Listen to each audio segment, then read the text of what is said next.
This game wrap is presented by Ideal Vision, one-of-a-kind eye care for one-of-a-kind eyes. Visit their locations all across San Antonio and in Somerset.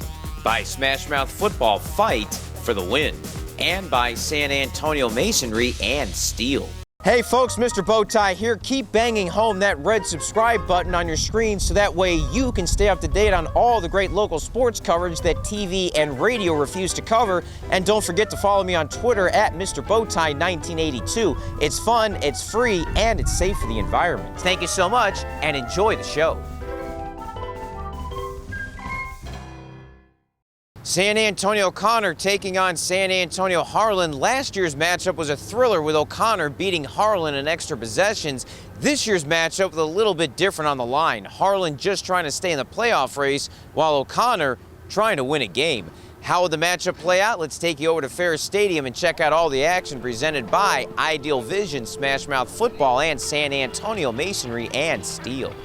There's OC kicker Aiden Nanez, who is having a great season for the Panthers. He's the subject of our Ideal Vision moments presented by Ideal Vision, one-of-a-kind eye care for one-of-a-kind eyes. He had 4 field goals versus Jay Week 3 and 3 more versus Marshall last week in Week 5. This field goal from 33 yards out was his only one of the game. Unfortunately for the Panthers, that was also the only scoring they had in the contest. But Nanez is a junior, will be back in 2022, and has done a great job keeping up the great kicking tradition at O'Connor. Ideal Vision, one-of-a-kind eye care for one-of-a-kind eyes. Visit their locations across San Antonio and in Somerset. O'Connor thought they had more points than that and a touchdown in the first quarter. Harlan quarterback Noah Farris, hit by Bryson Smith, lost the object in the end zone, eventually recovered by Kyle Robinson for the touchdown. But one of the officials blew an inadvertent whistle that killed the play before the fumble. No touchdown and no turnover. It's been that kind of a year for O'Connor.